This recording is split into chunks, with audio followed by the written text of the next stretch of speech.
তাদেরকে অস্বীকার করে কিন্তু এনসিপির উত্থান। আমরা কিন্তু আসলে কোনো দলের বিরুদ্ধে আমাদের অবস্থান না, কিন্তু কোনো বিএনপি বা কোনো দলের বিরুদ্ধে আমাদের অবস্থান। না না, আমরা দেখি বিএনপির সাথে এনসিপি অনেকটা বিপরীতমুখী আমরা দেখি টেলিভিশনে, মিডিয়ায় বা সভা সমাবেশে, বক্তব্যে, কিন্তু আমার ভিতরে ভিতরে কোনো যোগাযোগ হয় কিনা? আপনি দলীয় প্রধান, বিএনপির এই মুহূর্তে অ্যাক্টিং চেয়ারম্যান তারেক রহমানের সঙ্গে মাঝে মাঝে রাজনৈতিক বোঝাপড়া হয় কিনা টেলিফোনে? সেখানেও নতুন কোনো পরিকল্পনা নির্বাচনে আপনার সঙ্গে তারেক রহমানের আছে কিনা? মানে এই যে বিপরীতমুখী অবস্থান আমরা দেখি, এটা কি উপরে উপরে মানে ভিতরের অবস্থাটা কি বিএনপি এবং এনসিপি সম্পর্কে? দেখেন, কোনো একটা রাজনৈতিক দলের সাথে একটা রাজনৈতিক দলের নানা ধরনের যোগাযোগ থাকবে, এটাই স্বাভাবিক, এটাই আসলে গণতান্ত্রিক একটা দেশে আমরা আসলে প্রত্যাশা করি। আমরা আগে দেখতাম আওয়ামী লীগ বিএনপি কখনো এক টেবিলে বসতে পারতো না, গোপনেও বসতে পারতো না। অর্থাৎ জাতির প্রয়োজনে, জনগণের প্রয়োজনে তারা এক জায়গায়, যে সংলাপের যে রাজনীতি, সেই রাজনীতি কিন্তু আমাদের দেশে দীর্ঘদিন ধরে অনুপস্থিত ছিল।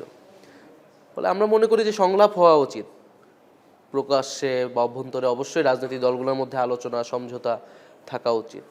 কিন্তু আপনি যে বিষয়টা ইঙ্গিত করলেন আর কি, যে এইটা আসলে কিন্তু এনসিপির বিরুদ্ধে যে অনেকগুলো প্রোপাগান্ডা চালানো হয়েছে, তার একটা হচ্ছে এরকম যে বিএনপির সাথে সমঝোতা তারা করছে বা আসন সমঝোতা করছে।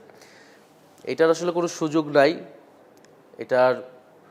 এবং এনসিপি গঠিত হয়েছে, সেই বিদ্যমান দলগুলা কাজ করছে না, জনগণের আকাঙ্ক্ষা বাস্তবায়ন করছে না বিধেই তাদেরকে অস্বীকার করে কিন্তু এনসিপির উত্থান।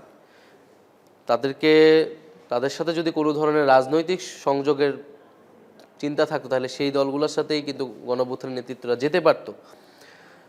আর বাংলাদেশে আসলে এই ধরনের রাজনীতিটা চলে, আসন ভাগাভাগি, সমঝোতা, কিন্তু এর থেকে গুরুত্বপূর্ণ আসলে আমরা একটা গণঅভ্যুত্থানের পরে আসলে কথা বলছি। ফলে এইটা আমরা অবশ্যই ধারণ করি যে গণঅভ্যুত্থানের পরে যে জনগণের যে আকাঙ্ক্ষা ছিল বা এখনও আছে, সংস্কার এবং নতুন বাংলাদেশ ব্যবস্থার পরিবর্তন, গণতন্ত্র, বৈষম্যহীন জন্য, ফলে আমরা সেইটার প্রতি আসলে আবদ্ধ। আমরা প্রতিটা রাজনৈতিক দলকে আসলে বলছি আপনারা সেই দিকেই আগান, আপনারাও সংস্কারের প্রতি মনোযোগী হন। আর আলোচনার বিষয়টা হচ্ছে, হ্যাঁ, যদি জাতির প্রয়োজনে, সংস্কারের প্রয়োজনে, আমরা বিভিন্ন সময় আলোচনা করেছি, আমরা আলোচনা করি, ঐক্যমত্য কমিশনে আমরা তো সরাসরি আলোচনা করি। বিরোধিতার প্রশ্ন যেটা, বিরোধিতা রাজনৈতিক দলগুলোর মধ্যে মতবিরোধ আসলে থাকবে, মতবিরোধ থেকেই তো আলাদা দল। তবে একটা জিনিস স্পষ্ট করতে চাই যে আমরা কিন্তু আসলে কোনো দলের বিরুদ্ধে আমাদের অবস্থান না। আমরা বারবারই পরিষ্কার করছি বন্দোবস্তের বিরুদ্ধে, যে পুরোনো বন্দোবস্ত, স্বৈরতান্ত্রিক মাফিয়া বন্দোবস্ত।